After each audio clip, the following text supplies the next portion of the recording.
Okay, so what we're going to do now is we're going to generate the level 3 organic flowchart.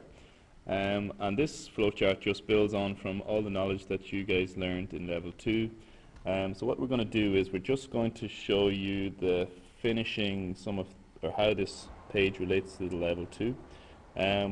Same as last time, we're going to lay down all the families that you guys need to be aware of. So I'm just going to start with primary alcohols, etc. on this side. So we put our alcohols down here. So alcohols are now one of the starting points on this level 3 flowchart. We're also going to put haloalkanes, just leave them sitting here as they would have been from level 2. And then amines, we'll just scroll down like before and put amines down here.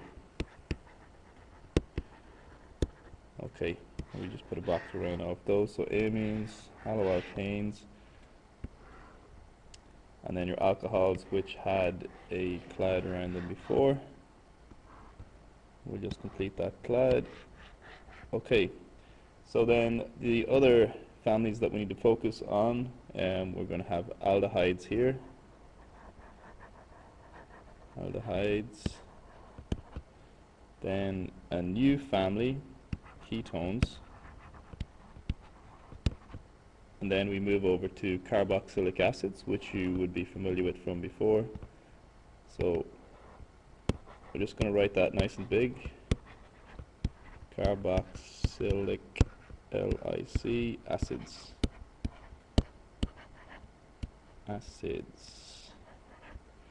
Okay, and we put a cloud around those as well. So in level 3, the two main families that are focused on or viewed as starting points are the alcohols and then the carboxylic acids. So you'll find in some of your level 3 chemistry books the chapters may be divided up into alcohols and their derivatives, and then carboxylic acids and their derivatives. The derivatives then of carboxylic acids would be acyl chlorides, so again a new family, ACYL chlorides, CHLORID. Okay, Smartboard's trying to get a bit too smart for me there. If I just undo that would be the easiest. Undo. Okay, so back to the pen. So acyl chlorides, ACYL CHLORIDES. Acyl chlorides. Then we have esters. We've just put esters up here. Esters. Put a box around it. Now esters used to be part of the old level 2 course, but then as of 2012 they took esters and put them onto the level 3 course. And then over here, the last family that you guys need to be aware of this year would be amides, AMIDES. Okay. So after that, just like with the level 2 poster, we want to assign the functional groups. So let's assign functional groups now in red. So alcohols, remember that's going to be a carbon with an OH.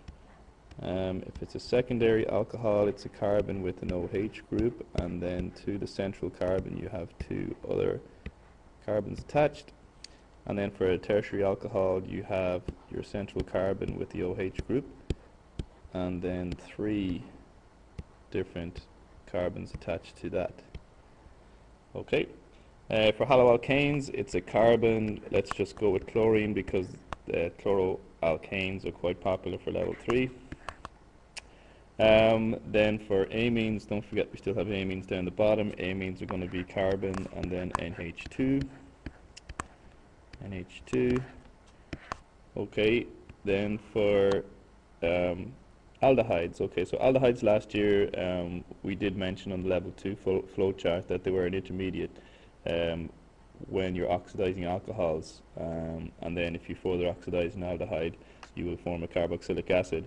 So the functional group of an aldehyde is simply a carbon double bonded to an oxygen. Now the carbon double bonded to an oxygen is known as a carbonyl group in general, and the carbonyl group appears in various families such as carboxylic acids, esters, acyl chlorides, amides, and ketones. The difference between an aldehyde and a ketone, despite both of them containing the carbonyl group, is that an aldehyde will have a hydrogen stuck onto this carbon and then the remainder of the molecule here, whereas a ketone will have some sort of carbon side group such as methyl on the carbonyl carbon, and then the rest of the molecule here. So that's the difference between an aldehyde and a ketone. Carboxylic acids, just like last year, we had these before. So you have a carbon double bonded to an oxygen, and then you have the OH group, and then the rest of the molecule. For esters, esters are interesting. Again, they have the carbonyl group, C double bond O. Then you have an oxygen, which is bonded to the rest of the molecule on this side, and then the carbon here is bonded to the rest of the molecule on this side. Now, just to distinguish this rest of the molecule from this rest of the molecule, let's call it R prime. So that's the ester functional group. Then the acyl functional group again contains the carbonyl carbon, and then you have chlorine present, and then rest of the molecule. And then for amides, the thing to remember, or the difference between amides and amines, is that amides, is in the name, they have a D, and just use the D to remember that there's a double bond. So the carbon-oxygen double bond is present, as well as having the NH2 group. So this is the difference between amines and amides. There's a double bond which is present, and then the fourth bond to the rest of the molecule. Okay, so having assigned our functional groups, the next step is to link all these families together using the various reagents. So let's go with blue. Okay, so with just make sure that pen is, so we got blue. So if we start with,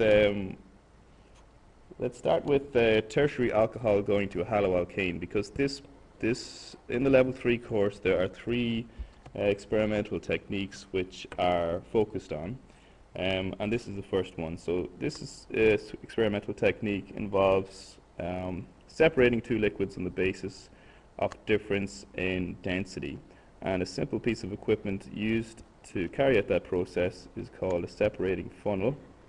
So a separating funnel looks like that essentially, and what happens inside a separating funnel is, as I say, you get 2 liquids which separate on the basis of differing in density. So the more dense liquid will sit at the bottom of the separating funnel, and then you can just drain that out, and then the less dense liquid would sit at the top.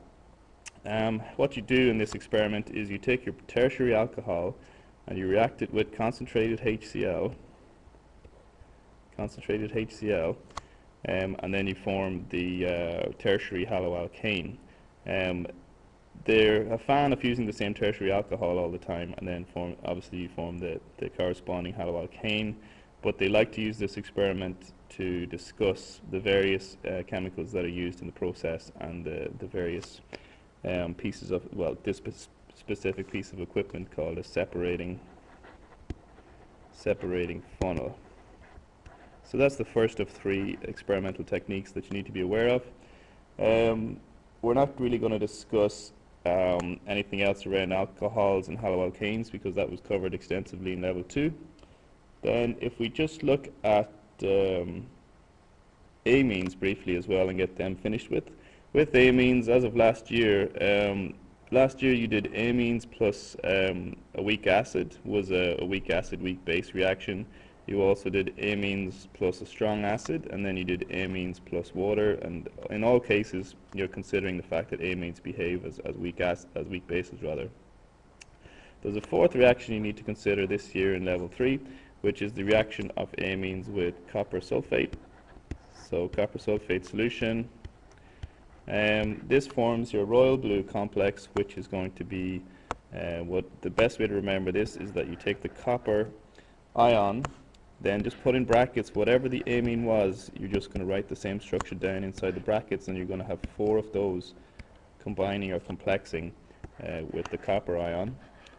Then there's going to be an overall 2+ charge that comes from the copper ion. and then all of these complex ions are aqueous in solution, and this is a royal blue complex ion. So that's the only reaction that you need to be aware of for amines, apart from a little bit where they're involved in the formation of polymers, condensation polymers, which I'm going to do a separate video on because they're so important. So that's amines that we're finished with now. If we go back to alcohols, we just want to complete these steps up here. So to get from a primary alcohol to an aldehyde, we cover this in level 2 as well. You use an oxidizing agent or an oxidant like permanganate, and you need to acidify it, otherwise there's not much going to happen. The color change with that is from purple to colorless, and then you get an aldehyde. Now, to separate the aldehyde and prevent this further oxidation, you need to use a process called distillation. Get rid of that. So you use a process called distillation. My pen is not active. Still not working. Okay, let's just try that again. So oxidation, permanganate, acidified. Okay, and this is distillation. Distillation, T-I-L-L-A-T-I-O-N.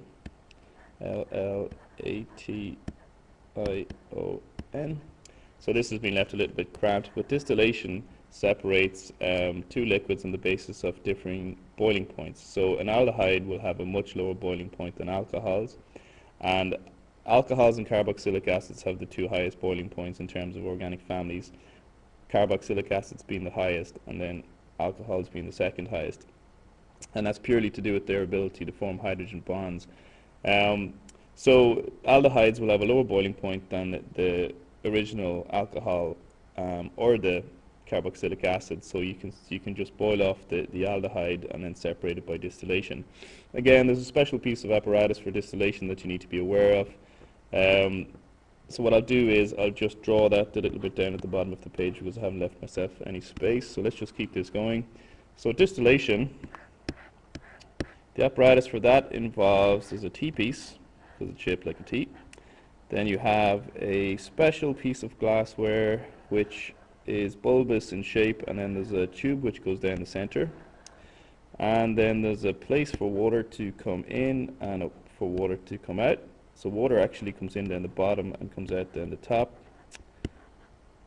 This is called a Liebig condenser, and then when whatever vapor has boiled off from the reaction vessel, which is poorly shaped there, I'll just redraw that again. So your reaction vessel typically is shaped like a pear, as in the fruit that you eat. Okay, so a pear-shaped reaction vessel, and in here you would have your aldehyde and then your alcohol that you would have started with. So if we cut the alcohol in red, right, the alcohol you don't want to boil off, the aldehyde you do, so this is your aldehyde, and then your aldehyde will boil off and come across and separate out into whatever collection vessel you have here. That's distillation. So separation on the basis of differing boiling points. Okay, so that's how you'd separate your aldehyde. Now, if you want to continue this oxidation further and form the carboxylic acid, well, again, you're going to use your oxidant, MnO4-, H+. Okay, so you're still going to continue with your permanganate, acidified permanganate. Remember, you can use acidified dichromate, in which case the color changes from orange to green. Essentially what you want to do here is you want to force the aldehyde to further oxidize and form the carboxylic acid. So the second of the techniques here, which is 3 overall, so we had 1 down here which was separation, 2 which was distillation, and 3 which is going to be reflux. So if I do number 3 down here, so distillation was number 2. If I do reflux here, reflux, and number 2 was distillation.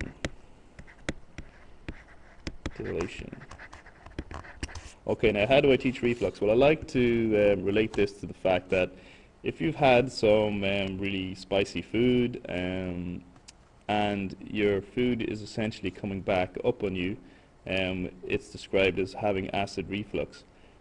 So it's the exact same concept here. What we're doing is we have a reaction vessel, a pear-shaped flask. We have our original alcohol, and I'll use a different color because I should have last time for the aldehyde. So this is the aldehyde, which is formed from the initial oxidation. And then what's going to happen is the aldehyde will boil off, like we said, and vaporize. And what we want to do this time is, instead of letting that separate out, we want to recondense it and force it back into the reaction vessel to further oxidize and form the carboxylic acid. So reflux, just like the name suggests, is that a liquid comes up and then it reaches a certain point and then it goes back down. So it's the equivalent of acid coming up from your stomach, coming up through the throat, and then it reaches your throat and you re-swallow it essentially, and it goes back down into your stomach. So not exactly a nice thought, but if it helps you remember the difference between reflux and distillation, then that's what you guys need. It's surprising that it can be one of the easier questions on your organic chemistry paper, so it's definitely not one that you should be getting mixed up. So that's the difference between distillation and reflux. And then your third technique, like I mentioned at the start, was to use a separating funnel. So separation on the basis of differing density, distillation separation on the basis of differing boiling point, and reflux is essentially forcing a reactant to further react, in this case to form the carboxylic acid. Okay, so still with alcohols, if you take a secondary alcohol and oxidize it, you form a ketone. Not really referred to in level 2, so that is what you guys need to learn there. Very straightforward. Secondary alcohol oxidizes to form a ketone. And then the third thing is that if you try to oxidize a tertiary alcohol, you get no reaction. So no reaction. So what we're doing here, again with organic chemistry, like I've mentioned before in level 2, you're trying to build more complicated molecules, which essentially become things which can be made into drugs, and then you're into the pharmaceutical industry. So we've reached a dead end with our tertiary alcohols. We've reached a dead end with our secondary alcohols, but the primary alcohols have brought us over to our carboxylic acids. So we're now into the final section of the poster. So same as before, we're just going to move. In terms of backwards and forwards, you don't actually need to know how to get backwards and back from any of these compounds in this case. If we move to carboxylic acids and just look at from a carboxylic acid to an ester, again, what I like to highlight is that what you're doing is you're trying to change that functional group to essentially introduce a carbon on here. So for a carboxylic acid to form an ester, what you want to do is you want to use an alcohol. So if we use a simple formula for an alcohol as ROH, so use an alcohol, and because this reaction generates water as a byproduct, to speed the reaction up we use sulfuric acid, so H2SO4, and that is concentrated. So conc H2SO4 will speed up this esterification reaction, because as the alcohol, so the alcohol adds on to where the OH used to be, and that's where your R is introduced from the alcohol. The concentrated sulfuric acid helps to strip away the water byproduct, and then Le Chatelier's principle of systems in equilibrium, you remove the product and therefore you drive the reaction to the right hand side. So the use of the concentrated sulfuric acid is very useful. To get from an ester back to a carboxylic acid, there are two ways to do this. So what you can do is you can essentially, so what we're going to do is we're going to pick a different color, because hydrolysis is something which crops up again and again and again in the level 3 course in terms of specific reaction types. So acid-base hydrolysis, I don't want that big arrow, hang on. So acid-base hydrolysis is very important to be aware of. So to get from an ester back to carboxylic acid, we can just do acid hydrolysis. Now, acid hydrolysis, if you break the word down, hydrolysis is, lysis is a fancy word for splitting, and hydro refers to water. So you're splitting the molecule using water. So we obviously have water present, and if you do it in acidic conditions, then you'll go straight back to the component carboxylic acid and the alcohol which formed your ester. So that's very straightforward. So if you want to go from an ester back to a carboxylic acid, you subject it to acidic hydrolysis. Now, if you do that in basic conditions, right? If you think about it, in basic conditions, you're going to have H2O, and you're going to have hydroxide ions. So hydroxide may be from sodium hydroxide or potassium hydroxide. And in this case, because there is an excess of protons floating around in solution, you can't regenerate the OH group, which was on the carboxylic acid originally. So what you generate if you hydrolyze an ester under basic conditions is you generate the sodium carboxylate salt. So what you have is you're going to have your original carboxylic acid, so RC, your double bond O, and then instead of having OH again, you're going to have ONA. So this is the sodium carboxylate compound. So the sodium carboxylate compound formed from basic hydrolysis of an ester. Now it's getting a little bit crowded up here, but hopefully you guys can follow. Again, just rewind the video if you want to replay anything that I've said. So that's essentially everything we want to look at between carboxylic acids and esters. If we take a look now at carboxylic acids and acyl chlorides, go back to my blue. So to get from a carboxylic acid to an acyl chloride, again, if we function at the difference between the two compounds, we need to change the OH group to a Cl group. So this is equivalent to converting an alcohol to a haloalkane like we did in level 2. So all you have to do is use a chlorinating agent such as PCl3, which we had before, so phosphorus trichloride, PCl5, phosphorus pentachloride, or that one with the weird name, SOCl2, which is thionyl chloride. So any of those reagents will introduce that chlorine and form your acyl chloride. And again, to reverse that situation, here comes hydrolysis again. So if we hydrolyze an acyl chloride, all we have to do is subject it to, if we want to go straight back to the carboxylic acid, so we're going to use acid hydrolysis, and that will just simply reform the carboxylic acid. So in terms of acyl chlorides and carboxylic acids, that's all you need to know. Just remember that the reactions of acyl chlorides are very vigorous. So if we put some exclamation marks beside that, they're very vigorous. They're the most violent reactions of all the compounds, and we can discuss that in another video if we focus specifically on acyl chlorides.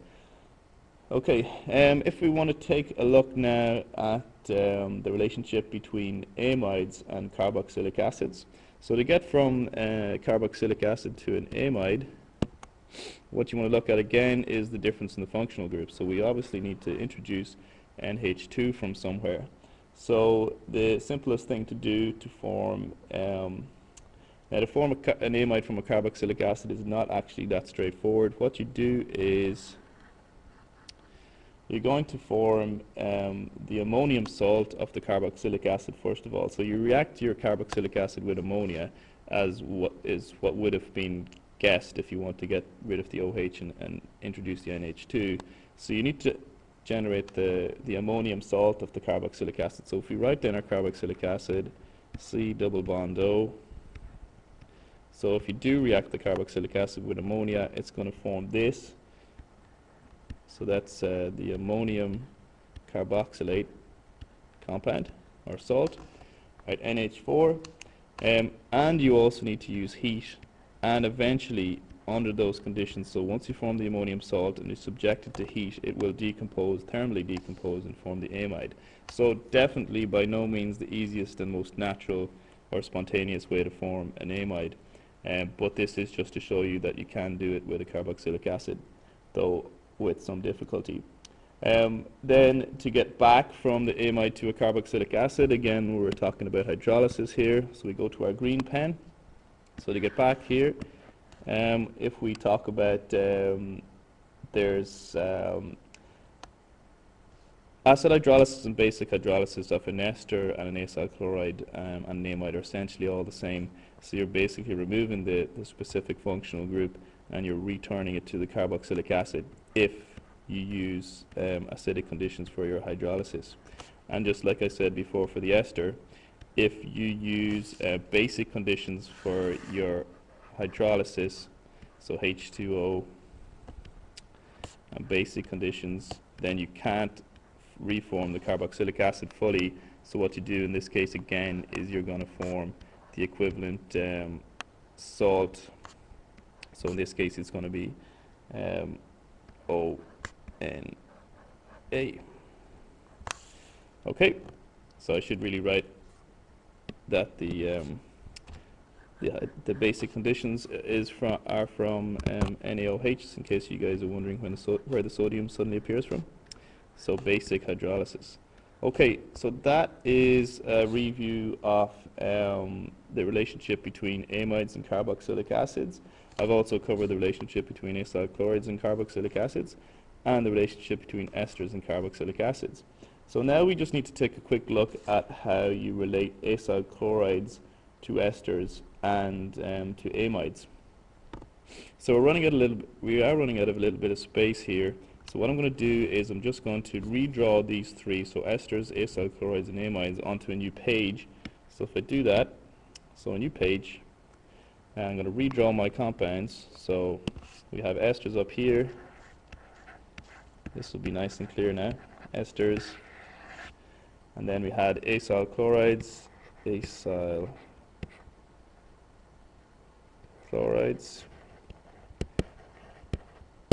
and then we had amides down the bottom here. Okay, so plenty of space, and we can relate these three families together. Again, it's very important to take our time with this because these are the three of the newest families on the level 3 course to you guys.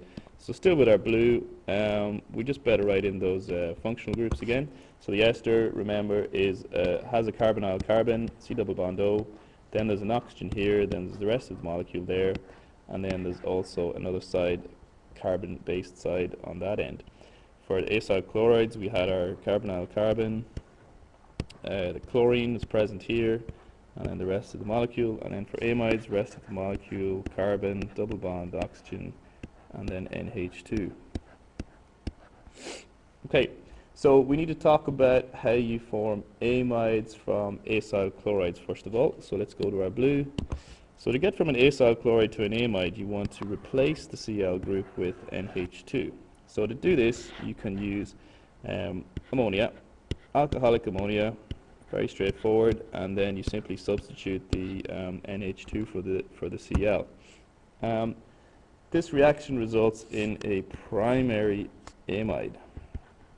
Now, primary amide, as the name suggests, is going to have one carbon stuck directly to the NH2 group. To go from an acyl chloride to an amide, you can also use an amine. So an amine, remember, is going to be a carbon stuck onto an NH2 group. And if you do that, if you can see, you're adding one carbon. And if I just write it as a carbon, it'd be a bit more obvious. So I'll change that to a carbon. So a carbon bonded to an NH2, you're adding one carbon to a second carbon. So if you use a primary amine with an acyl chloride, so that carbon plus that carbon gives you a secondary amide. So that's the difference between using an amine plus an acyl chloride and ammonia and an acyl chloride. One of them gives you primary amide, whereas using an amine results in a secondary amide. So that's the relationship between acyl chlorides and amides. Then if we take a look at the relationship between acyl chlorides and esters, well, with an acyl chloride and an ester, what you want to do is, again, you want to introduce an oxygen here, and you want to introduce another carbon. So what you do is you use OH. So I'll just write it like that so it's really obvious too. So you use an alcohol to change an acyl chloride into an ester. And then the only other reaction, as far as I can see, that you guys need to be aware of is to get from an ester to an amide. Again, what you're doing is you want to introduce that NH2 group, so you can just use alcoholic ammonia as well. Now, if you had to choose between using an ester or an acyl chloride as the parent molecule to form an amide, I just want to save this now really quickly. Let's just cancel that. Hopefully it's all okay. Okay, so just to go back to the choice between an ester and an acyl chloride to form an amide, alcoholic ammonia can be used in both cases.